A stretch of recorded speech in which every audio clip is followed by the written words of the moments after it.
अच्छा, जो भाग्य में नहीं होता उसके पीछे भी हमें नहीं पड़ना चाहिए। जो है वो मिलेगा। कहते हैं भाग्य में होगा तो भाग कर आ जाएगा, और भाग्य में नहीं होगा तो आया हुआ भी भाग जाएगा। इसलिए जितना हमें मिल रहा है वो हमें हमारे हिसाब का ठीक मिल रहा है। जिस योग्य विधाता ने बनाया ठीक है, संतोष रखो। बेटी ना होना, बेटा ना होना, लोग बहुत रोते हैं, महाराज जी हमें बेटा नहीं है, महाराज जी हमारी बेटी नहीं है। अरे जो है उसमें संतोष क्यों नहीं रखते? एक मैया बोली, महाराज जी हमारी 4 बेटियां हैं, एक बेटा हो जाए तो अच्छा है। हमने कहा 4 बेटियां हैं ना, जिनकी एक भी बेटी नहीं है जरा उनसे पूछो, वो कह रहे हैं कि हमारी एक ही बेटी हो जाए तो हमारा काम हो जाए। जिनकी एक भी नहीं है वो एक को तरस रहे हैं, और जिनकी 4 हैं वो भी एक को ही तरस रहे हैं। देखिए, जिसे दुखी रहना है वो किसी भी प्रकार से दुखी रह लेता है, और जिसे पॉजिटिव रहना है, सुखी रहना है, वो किसी भी प्रकार से सुख ढूंढ लेता है। इसलिए सुखी रहा करो, सदा पॉजिटिव रहा करो, नेगेटिव ना रहा करो। एक बालक का नाम था श्यामू। श्यामू सारे गांव वालों से गालियां दिया करते थे। एक्चुअली श्यामू के माँ बाप बचपन में गुजर गए थे। सारे गांव वालों की वो सेवा करता था, तो गांव वाले गाली दे देते थे। अनाथ था, जो मन आया कह दिया। श्यामू को गाली दे देते थे, कोई कुछ गाली, जो बुलाए ए यहाँ गाली दे, श्यामू यहाँ, श्यामू श्यामू। पर वो बालक बहुत हंसता रहता था, प्रसन्न रहता था। एक संत की नजर पड़ी श्यामू पर, बुलाया, बेटा यहाँ आओ। मैं देखता हूं गांव के सभी लोग तुम्हें गालियां देकर बुलाते हैं और तुम बड़े प्रसन्न रहते हो, इस हाल में भी प्रसन्न कैसे? श्यामू ने महात्मा जी के कान में धीरे से कहा, महात्मा जी ये लोग श्यामू को गाली देते हैं। जब मैंने सुना कि मुझे बहुत गाली दे रहे हैं श्यामू को, तो मैंने अपना नाम ही बदल लिया, और बदला हुआ नाम मैंने इन्हें बताया ही नहीं। मैंने अपना नाम रामू रख लिया, रामू। और ये गालियां देते हैं श्यामू को। अब मैं तो श्यामू हूं नहीं, मैं तो रामू। अब ये गालियां दे रहे हैं श्यामू को और मैं हूं रामू, इसलिए मैं इनकी बेवकूफी पर हंसता हूं, मैं प्रसन्न रहता हूं। आप भी ये चीज समझ लीजिएगा। जैसे मुझे किसी ने गाली दी, अनिरुद्धाचार्य को किसी ने गाली दी, तो आपने यदि मुझे गाली दी तो गाली किसको दी? मेरे शरीर को दी ना। मेरे शरीर का नाम अनिरुद्धाचार्य है, आप लोग कहते हैं। इस शरीर को अनिरुद्धाचार्य कहते हैं। आपको पता है कि यह शरीर अनिरुद्धाचार्य है, तो गालियां तो आप शरीर को दे रहे हैं ना। और मुझे पता है कि यह शरीर तो चिता में जल जाना है, तो फिर मैं आपकी गालियों का बुरा क्यों मानूं? जो गालियां आपने दी हैं वो गालियां भी शरीर में चिता के साथ जल जाएंगी। मैं अनिरुद्धाचार्य नहीं हूं, मैं सिर्फ परमात्मा का दास हूं, मैं भगवान का हूं बस। अब मैं क्या हूं ये भगवान जाने, मैं तो भगवान का हूं बस, ये समझ लो। मैं हूं ही नहीं, मैं शब्द जो है वो मेरी डिक्शनरी में नहीं है। ये दास भगवान का है। गालियां शरीर को मिलती हैं, आप देते रहो, गालियां नाम को मिलती हैं। भाई फलाने का नाम राकेश है, तो लोग गाली देते हैं राकेश का ऐसा, राकेश का वैसा, गाली नाम को मिल रही है ना। इसीलिए आप नाम अलग है और नामी अलग है। मेरा नाम अनिरुद्धाचार्य आप कहते हैं, पर नाम से भी मैं अलग हूं कि नहीं? फिर छोटी मोटी बातों को ना यूं टाल दिया करो, प्रसन्न रहा करो, हर हाल में पॉजिटिव रहा करो। गालियां आपको कोई नहीं देता, गालियां आपके नाम को देता। भाई किसी ने आपको कुत्ता कहा और आपने कुत्ता सुनकर भौंकना शुरू कर दिया, तो बताओ उसने क्या गलत कहा? ठीक ही तो कहा। आपको कहा किसी ने कुत्ता, तुम कुत्ते हो, और अच्छा हमें कुत्ता का हमें, और आप कुत्ते की तरह व्यवहार करने लगे, उसको भी गालियां देने लगे, भौंकने लगे, तो बताओ फिर उसने क्या गलत कह दिया? तुम कुत्ते हो सो कुत्ता कह दिया। आप क्यों कुत्ते बन रहे हो? क्यों बुरा मान रहे हो किसी की गालियों का? देने दो ना, वो देने वाला होगा जो होगा, आप क्यों बुरा मान रहे हो?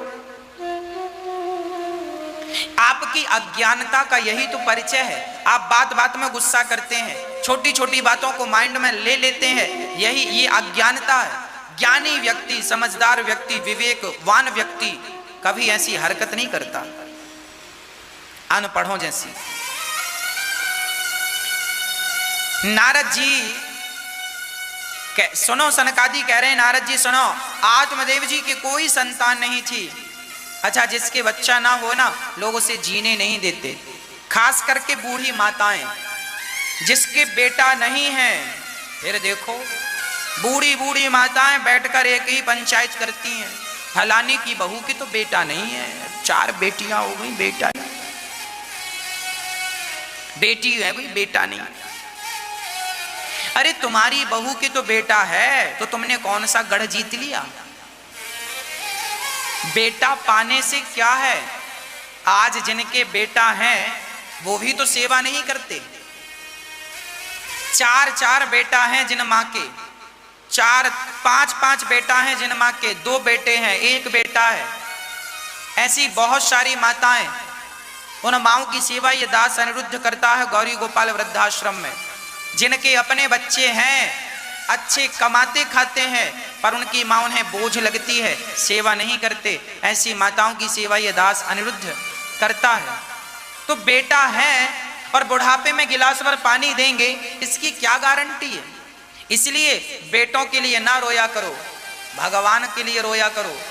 जो आंसू बेटों के लिए बह रहे हैं वो भगवान के लिए बहे होते तो वो आंसू भी मोती बनकर भगवान तक पहुंच जाते। जो आंसू तुमने व्यर्थ में गवा दिए। इसलिए भगवान के लिए रोना सीखो। संसार के लिए तो जिंदगी गुजर गई रोते रोते, बाल पक गए रोते रोते, क्या मिला? और अभी भी रोओगे तो क्या मिलेगा? इसलिए भगवान के लिए रोया करो। भगवान हमारे हैं, हम भगवान के हैं, इस विश्वास से रोया करो। कब मिलोगे नाथ?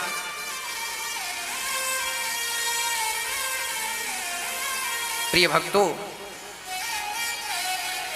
आत्मदेव जी महाराज का जब पुत्र नहीं हुआ, संतान नहीं हुई, हम कहते हैं भगवान को बेटा माना करो। जिनके बेटा नहीं है उन पर भगवान की विशेष कृपा है। भगवान उन्हें संसार में उलझाना नहीं चाहते, इसलिए वो सबसे आजाद हैं। भगवान का चिंतन किया करो, हर हाल में प्रसन्न रहा करो। बेटा नहीं है मत रोइए, भगवान तो बेटे हैं आपके। भगवान को बना लो अपना बेटा। हम आपके बेटे हैं, हमें बना लो अपना बेटा। यहां गौरी गोपाल वृद्धाश्रम में माताएं जो रहती हैं, उन्होंने हमें जन्म नहीं दिया, पर फिर भी हम उन्हें अपनी मां मानते हैं और वो हमें अपना बेटा मानती हैं। जब उन्होंने हमें अपना बेटा मान लिया, तो आप बेटे के लिए क्यों रोते हैं? भगवान को बेटा बना लो। दास आपका बेटा है। हम सब ये ना सोचें कि हमारे पास ये नहीं है, ये सोचें कि भगवान ने हमें कितना कुछ दिया है। ये शरीर दिया है, क्या यही कम है? क्या ये जोड़ने को 2 हाथ दिए हैं, क्या यही कम है? क्या देखने को आंखें दी हैं, क्या यही कम है? बोलने को वाणी दी है, क्या यही कम है? सुनने को कान दिए हैं, क्या यही कम है? चलने को पांव दिए हैं, क्या यही कम है? फिर भी रोते हो कि बेटा नहीं है। मीराबाई को भी कोई बेटा नहीं था, यशोदा मैया के भी कोई बेटा नहीं था। यशोदा ने कृष्ण को अपना बेटा माना, और मीराबाई के तो कोई संतान नहीं थी, उन्होंने कृष्ण को अपना माना। अमर हो गई, उसके बेटा नहीं था, फिर भी वो अमर है, और तुम्हारे बेटा है, फिर भी कौन पूछता है? तो बेटों से कोई महान बनता होता तो बहुत सारे बेटा पैदा कर लेते, पर बेटों से महान नहीं बनते। मेरी माँ, भगवान का भजन करके, भगवान को प्राप्त करके व्यक्ति महान बन जाता है। मीराबाई महान बन गई। मेरे तो गिरधर गोपाल दूसरों ना कोई, वो रोती थी पर भगवान के लिए रोती थी। आप और हम रोते हैं, बेटा बेटी के लिए रोते हैं, यही तो विडंबना है। श्री आत्मदेव जी घर छोड़कर निकल गए। रास्ते में एक संत मिले। संत ने कहा, क्यों रो रहे हो? कथम ब्रह्मन दीन मुखः कुतश्चिंतातुरो भवान त्वरितम गम्यते कुत्र कुतश्चागमनम तब। क्यों रो रहे हो? महाराज मेरे कोई संतान नहीं है। संत ने को फल दिया, बोले बेटे के चक्कर में ना पड़ना, और फिर भी तुम जिद कर रहे हो तो यह फल पत्नी को खिलाना, बेटा होगा। आत्मदेव जी दौड़कर पत्नी के पास गए, लो संत जी ने फल दिया है, खा लो। धुंधली ने फल खाया नहीं, गाय को खिला दिया, और गाय ने एक सुंदर से बच्चे को जन्म दिया। धुंधली ने अपनी बहन का बेटा खरीद लिया, नाम रखा धुंधकारी। और धुंधकारी अब बड़ा दुष्ट हुआ, और गौकर्ण जी गाय का बच्चा हुआ बड़ा सज्जन, बड़ा संस्कारी, नाम रखा गौकर्ण। धुंधली ने बहन का बेटा पैसा देकर खरीदा, सो नाम रखा धुंधकारी। अब धुंधकारी जब बड़ा हुआ तो अपने पिता की पीठ में 2 लाठी जमाया, बोले पैसे निकालो। आत्मदेव जी रोने लगे, हे विधाता, जब बेटा नहीं था तो भी रोना पड़ा, और आज बेटा है तो भी हमें रोना पड़ रहा है।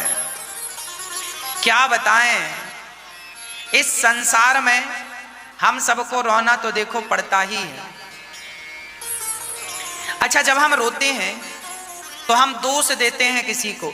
आत्मदेव जी अब रो रहे हैं, बेटा, संत ने कहा था बेटे के चक्कर में ना पड़ो, पर नहीं माने, बेटा दो बेटा दो। एक आदमी, उसके बेटा नहीं था तो उसने एक बेटा गोद ले लिया।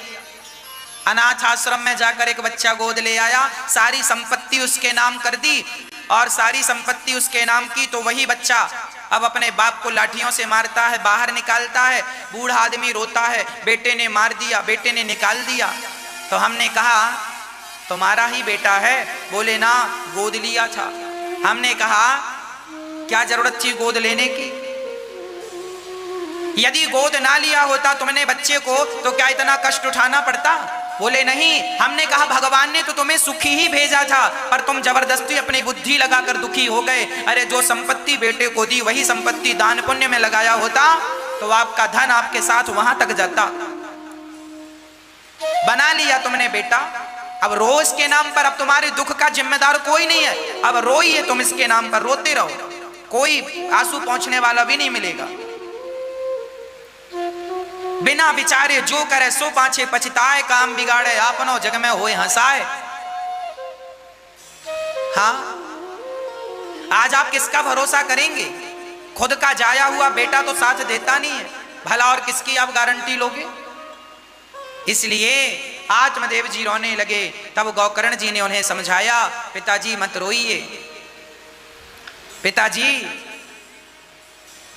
न देना दोष किस्मत को, किसको दोष दोगे? ये विपत्ति जो आई है, न देना दोष किस्मत को, विपत्ति तो सब पे आती है। न देना दोष किस्मत को, विपत्ति तो सब पे आती है। क्या बताएं, ये जो विपत्ति है ना, ये सब पे ही आती है। हाँ,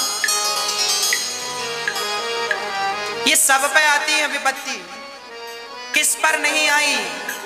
आप पर भी विपत्ति आएगी, हम पर भी आएगी। कौन है जिस पर विपत्ति ना आई हो? विपत्ति सब पे आती है। इसलिए जब आत्मदेव जी पर लाठियां बरसाई उनके अपने बेटे ने, तब गौकर्ण जी समझा रहे हैं, पिताजी क्यों रो रहे हैं? विपत्तियों के कारण। तो विपत्तियां सब पर आई हैं। कुछ लोग ऐसे होते हैं जो विपत्तियों के आने पर और मजबूत हो जाते हैं, और कुछ लोग ऐसे होते हैं जो विपत्ति के आने पर समाप्त हो जाते हैं। इसलिए विपत्ति आएगी, विपदा संतु नः सस्व तत्र तत्र जगत गुरु। माता कुंती ने भगवान से विपत्ति मांगी, हे विधाता मेरे सिर पर विपत्तियों का पहाड़ टूट पड़े। क्यों माँ विपत्ति क्यों मांग रही हो? बोले जब जब विपत्ति आई तब तब प्रभु आपका दर्शन हुआ है, और जब जब जीवन में सुख आया है तब तब मैं आपके दर्शन से वंचित रह गई हूँ। ऐसे सुख पर पत्थर पड़े जो कृष्ण हृदय से जाए, और बलिहारी व दुख की जो पल पल नाम जपाए। हाँ, हमें ऐसा सुख नहीं चाहिए, हमें दुख चाहिए जिसमें कम से कम आपका स्मरण होता रहे, आपका चिंतन होता रहे। प्रिय भक्तों, श्री गौकर्ण जी ज्ञान दे रहे हैं अपने पिता आत्मदेव जी को। सुनिए, पिताजी, देहेश्चिमांस रुद्रे विमतिम त्यजत्वम जाया सुतादिषु सदा ममतां विमुञ्च्य पश्या निशम जगदिदं क्षण भंग निष्ठम वैराग्य राग रसिको भव भक्ति निष्ठा। हमारा जीवन सेवा में लगे। हम अभी एक दिन हम मछलियों को दाना डाल रहे थे नदी में। एक बार हम एक नदी में गए, वहां हम मछलियों के लिए दाना डाल रहे थे। तभी किसी ने हमसे कहा कि महाराज जी, हमारे हाथ में क्या है? बिल्कुल सच्ची घटना बोल रहा हूं, आप सुनिएगा। एक बार मैं मछलियों को दाना डाल रहा था, तभी एक सज्जन ने मेरे से कहा, महाराज जी हमारे हाथ में क्या है? हमने कहा देखो, हम ये ना सोचें कि हमारे हाथ में कुछ नहीं, अभी हमारे हाथ में मछलियों को डालने के लिए दाना है। दाना है तो दाना डाल लो। तुम कहते हो हमारे हाथ में क्या है, सब भगवान के हाथ में है ना। तुम्हारे हाथ में भी कुछ है। तुम किसी के आंसू पहुंच सकते हो, ये तुम्हारे हाथ में। हाँ, तुम किसी के आंसू पहुंच सकते हो, ये तुम्हारे हाथ में है। तुम किसी को भोजन करा सकते हो, ये तुम्हारे हाथ में है। तुम किसी को प्यासे को पानी पिला सकते हो, ये तुम्हारे हाथ में है। तुम किसी रोते को हंसा सकते हो, ये तुम्हारे हाथ में है। तुम किसी को सहारा दे सकते हो, ये तुम्हारे हाथ में है। ये तो बहाना है कि हमारे हाथ में कुछ नहीं है। अरे जो नहीं है तुम्हारे हाथ में उसकी परवाह ना करो, जो तुम्हारे हाथ में है उसका सदुपयोग कर लो। बस जो है उसका सदुपयोग।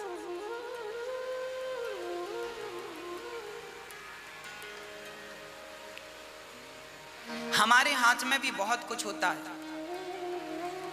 प्रकृति को बदलना मेरे हाथ में नहीं है। कोरोना को भगा देना मेरे हाथ में नहीं है, पर कोरोना पीड़ितों की मदद करना मेरे हाथ में है। हाँ, एक नई गंगा को फिर से प्रकट कर देना ये मेरे हाथ में नहीं है, पर बहती हुई गंगा को शुद्ध कर देना ये मेरे हाथ में है। एक नई यमुना प्रकट कर देना मेरे हाथ में नहीं है, पर नई यमुना ना सही बहती हुई यमुना को शुद्ध कर देना हम सबके हाथ में।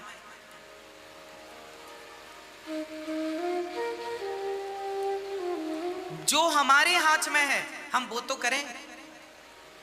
आपके हाथ में है कि आप अपने माँ बाप की सेवा कर सकें, पर आप नहीं करते। जो नहीं करते, मैं उनकी बोल रहा हूं। वो अपने माँ बाप की सेवा करते तो उनकी मां दौड़ करके गौरी गोपाल वृद्धाश्रम क्यों आती? आज मुझे एक मां ने बताया कि मेरे 4 बेटे हैं। वो उस दिन मैया आई थी जिस दिन मातृ दिवस था, मदर्स डे था। उस दिन वो मैया मंच में आई थी। उन्होंने आज मेरे से बताया कि महाराज जी हमारे 4 बेटे हैं और चारों बच्चे हमारे बेटे हमें मारते हैं। मारते हैं बेटे। और जब मारते हैं तो वो मैया यहां आई और ये दास उन मां की सेवा करता। वो मां यहां रहती हैं। ऐसी कितनी माताएं हैं जिन माओं की दुआएं आप लोग लूट रहे हैं। आप भी किसी एक मां का सहारा बन सकते हैं। किसी एक मां को जीवन भर भोजन देने का संकल्प कर सकते हैं। आप भी किसी एक रोती हुई मां को हंसा सकते हैं, जानते हैं बुढ़ापे में जब अपनों का सहारा छूट जाता है तब उस माँ के, उस व्यक्ति की क्या गुजरती होगी जिसके सिर पे छत भी नहीं होती होगी। तो आप भी किसी एक माँ के सिर की छत बन करके उसकी छाया बन जाइए। गौरी गोपाल वृद्धाश्रम पूरा माँओं से पैक हो गया है। एक दूसरा वृद्धाश्रम बनाने की जरूरत है जहाँ 1000 माताओं के रहने की व्यवस्था होगी। उन माताओं के लिए आप एक कमरे की छत का योगदान कर सकते हैं, एक कमरे की छत का सहयोग कर सकते हैं, जहाँ माताएं आपकी छाया में अपना बचा हुआ समय व्यतीत करेंगी और उसका फल आशीर्वाद हमें मिलेगा। ये तो हमारे हाथ में है ना। लोग कहते हैं हमारे हाथ में क्या है। अरे किसी का सहारा बन जाना ये आपके हाथ में ही है। जो हमारे हाथ में है वो हम करें, जो हमारे हाथ में नहीं है वो विधाता पर छोड़ दें। प्रभु आगे तुम संभालो, जो हमारे बस का है हम करें। इसलिए ये दास आपसे कहता है किसी एक माँ को आप गोद ले सकते हैं, किसी एक माँ का जीवन भर भोजन देने का संकल्प कर सकते हैं। साथ ही यहाँ गौरी गोपाल अन्न क्षेत्र भी चलता है। यहाँ हजारों संत, हजारों गृहस्थी पेट भर के प्रसाद ग्रहण करते हैं। आप भी इन संतों के लिए अन्न क्षेत्र बंटवा सकते हैं। एक दिन का लंगर, एक दिन का भंडारा, एक दिन के अन्न क्षेत्र की सेवा आप ले सकते हैं और यहाँ हजारों साधु संतों के भोजन में आप भी अपना योगदान प्रदान कर सकते हैं। आप भी इन संतों की सेवा से जुड़ सकते हैं। जब नारद जी ने, धुंधकारी ने माँ पिता को मारा, माँ को मारा, माँ पिता दोनों, माँ तो कुएं में कूद कर मर गई, पिताजी तो भागवत का पाठ करके अपना कल्याण करते हैं। धुंधकारी की 5 पत्नियां 5 स्त्रियों से संबंध रखता है। पांचों ने धन के लोभ में गला दबाकर धुंधकारी को मार डाला। धुंधकारी जब मरा तो प्रेत बन गया। पापी व्यक्ति जब मरता है ना तो प्रेत योनि मिलती है। इसलिए प्रेत योनि से बचना हो तो कभी अपनी माँ, जो अपनी माँ को, अपने पिता को सताता है, ऐसा व्यक्ति प्रेत योनि में जाता है।